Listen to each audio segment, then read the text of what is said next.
Apa di balik itu semua? Kalau bagi saya simpel saja. Orang sedang mencari sosok, kemana dia menggantung harapan. Ketika dia lihat sosok itu, hatinya sudah terpaut. Kalau sudah cinta, apapun dia lakukan. Dengan mata saya, kepala saya sendiri, Pak Karni, saya melihat ibu-ibu menggendong anak berhenti di tengah jalan karena lelah berjalan kaki tadi. Karena untuk menuju lokasi markas dakwah pesantren Habib Rizik di Megamendung itu, jalannya berkelok, mendaki, jalan tanah, melewati, dan mobil tidak masuk. Mereka jalan kaki. Apa yang mereka cari? Tidak ada pembagian sembako, tidak ada makanan, tidak apa. Mungkin mereka pun tidak melihat Habib Rizik, tapi mereka merasakan kepuasan batin. Simbol, ikon. Sebagaimana cintanya anak muda kepada penyanyi R&B atau K-pop, begitu juga lah umat yang haus, rindu. Satu sisi mereka melihat dia sebagai ulama, satu sisi mereka melihat dia sebagai pejuang keadilan, satu sisi mereka melihat dia sebagai orang tertindas, teraniaya. Tapi ada satu sisi lagi juga mereka melihat dia sebagai keturunan Rasulullah SAW. Ibu-ibu kita, orang Islam juga Bapak Ibu, tidak boleh buta politik. Tidak boleh orang tidak bisa berpolitik. Jangan bilang, Anda usah urus politik. Lebih baik kau bekerja dengan keras, lebih baik kau bekerja dengan rutin. Tidak usah urusin politik. Ini salah dan keliru. Contoh Pak, bapak-bapak yang selalu bilang tidak usah berpolitik. Saya buka akal tak. Bapak tiap hari pergi sawah jam 7 pagi, pulang setengah 6, kerja baik, sawahnya dia perbaiki, dia jaga hamanya, dia habisi hamanya, dia kasih pupuk tiap hari. Tapi dia buta politik, tidak mau urus politik, kerja baik, panennya bagus, berhasil berasnya. Tapi tiba-tiba pemerintah impor beras, pemerintah kasih masuk beras, akhirnya apa? Tidak ada yang beli berasnya Bapak beli, ada yang beli tapi murah. Inilah akibat kita salah memilih pemimpin. Ngerti? Tidak boleh buta politik. Jangan lagi bilang, tidak usah, sekolahkan saja anakmu baik-baik, sekolahkan anakmu biar dia cerdas, nanti dia cari lapangan kerja. Oke, anak kita cerdas, jadi sarjana, IP-nya 4,5, 4,00, dia juara pertama di sekolahnya, di kuliahnya. Tapi tiba-tiba pemerintah mendatangkan tenaga kerja asing, akhirnya apa? Anak tak cerdas, jadi pengangguran. Itu makanya tidak boleh kita buta politik. Harus kita cari mana orang yang baik. Kalau ibu salah memilih caleg, salah memilih pemimpin, salah memilih wali kota, salah memilih gubernur, maka efeknya pemimpin yang kita pilih akan membuat aturan yang merugikan Bapak. Paham? Penghafal Quran itu, Bu, Pak, ini rahasia besar di Quran. Disebut penghafal yang benar, bukan yang 30 juz, tapi yang mampu mengamalkan hafalannya. Silakan buka Quran surah ke-35 ayat 32, paling kiri agak ke atas. Thumma awrasna al-kitaba alladhina astafaina min ibadina faminhum zalimun li nafsi, 1. Wa minhum muqtasid, 2. Wa minhum sabiqun bil khairati biidznillah, 3. Ini yang ketiga yang betul. Kata Allah, saya wariskan Al-Quran kepada sebagian hamba-Ku. Cuman sayang, ada yang hafal 30 juz, hafal sebagian, banyak hafal, cuman zalim. Jadi nggak diakui oleh Allah sebagai ahli Quran. Padahal penghafal Quran, cuman nggak diakui oleh Allah. Ya Allah.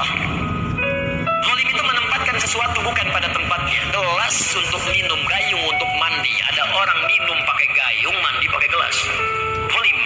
Ada orang hafal mulai ayat-ayat pendek sampai yang banyak ayat, tapi nggak diamalkan, bahkan bertentangan dengan ayat yang dihafalkan. Zalim. Dia hafal qul huwallahu ahad, hafal kan? Dia katakan hanya Allah Tuhan yang Esa, hafal ayatnya, hafal suratnya, cuma kalimatnya mengatakan semua agama sama, menuju pada Tuhan yang sama, cuma caranya beda-beda. Zalim. Tapi yang hebat kata Allah, wa minhum sabiqun bil khairati biidznillah. Ada orang yang menghafal sedikit-sedikit langsung mengamalkan. Itulah ahli Quran.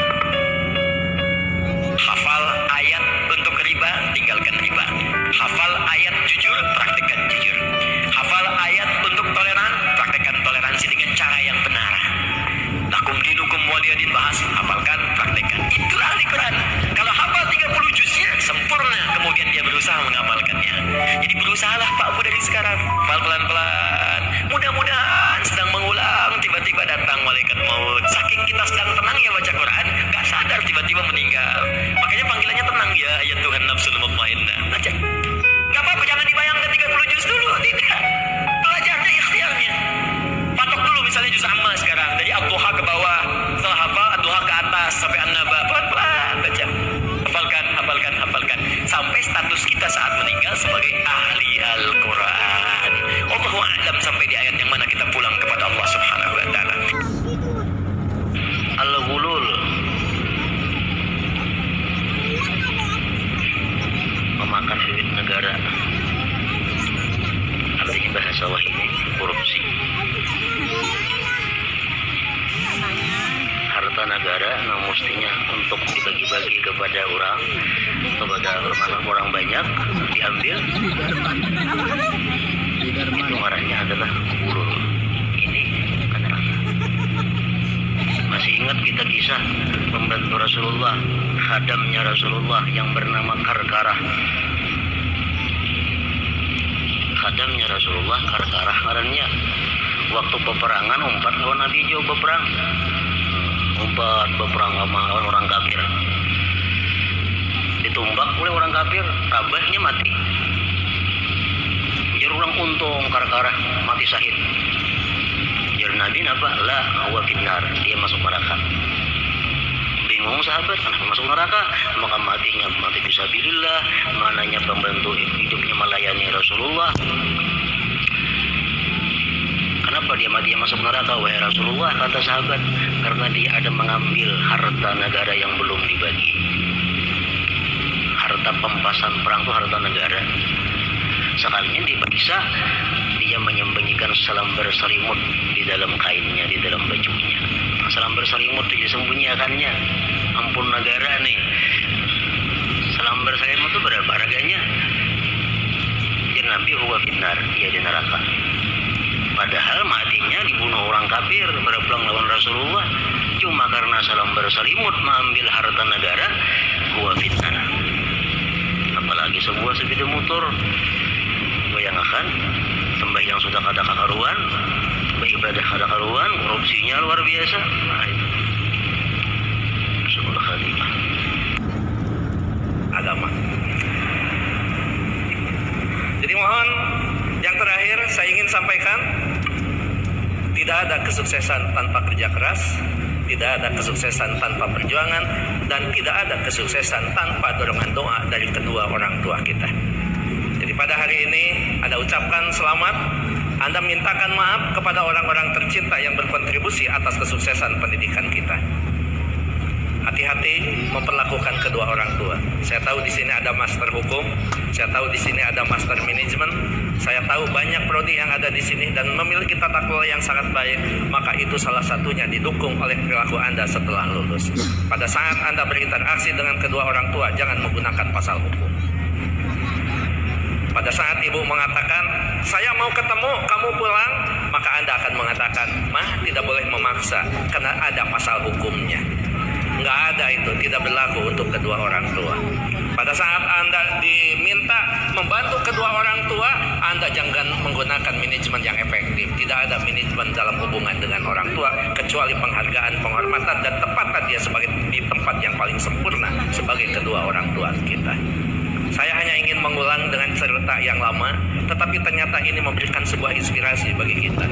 Mohon maaf, saya pernah jadi seorang pejabat. Pada saat saya sedang rapat, saya ditelepon oleh keponakan saya dan menyatakan ibu saya dalam keadaan sakit. Kemudian saya balas telepon itu dengan sebuah ungkapan yang agak sedikit sombong. Tolong cepat bawa ke dokter dan nanti uangnya akan saya transfer. Ternyata ibu dari kejauhan menjawab kalimat saya dengan sebuah kalimat yang tegas. Enggak usah ditransfer, yang penting kita bisa ketemu. Kalau ibu sudah mengatakan yang penting kita bisa ketemu, maka jabatan itu tidak ada, maka rapat itu tidak ada. Dan boleh saya katakan, kalau saya sudah dipanggil ibu dan bapak, tidak ada yang bisa menolak panggilan siapapun, termasuk atasan saya. Kalau itu ibu dan bapak yang memanggil, kena yakin, kalaupun saya bisa memberikan sebuah alasan, Pak mohon maaf ibu saya dalam keadaan sakit, maka atasan saya akan memahami semua, karena mereka juga pernah dibesarkan dan memiliki rasa hormat kepada kedua orang tuanya.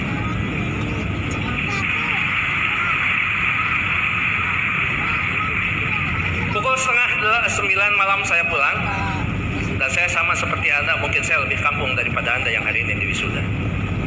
Saya tidak dilahirkan di tengah kota, saya dilahirkan di kaki Gunung Papandayan yang sekarang terkenal dengan tempat wisata Kawah Papandayan.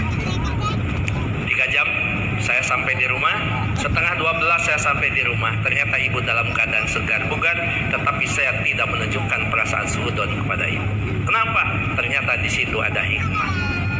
Bagi seorang ibu dan bapak dalam keadaan sakit, kemudian dia menunggu anaknya terkasih dan tersayang, maka pada saat dia bertemu, maka kehadirannya lebih menjarab daripada obat yang diberikan oleh seorang dokter. Catat itu. Ibu tidak hanya menunjukkan segar dan bugar, tapi ibu juga tetap memperhatikan kesukaan makanan anaknya.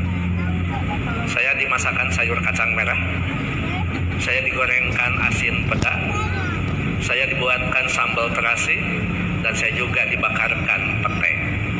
Setengah 12 malam, coba bayangkan ada sayur kacang merah, nasi putih, bakar pete, dan belum peda ditambah sambal terasi.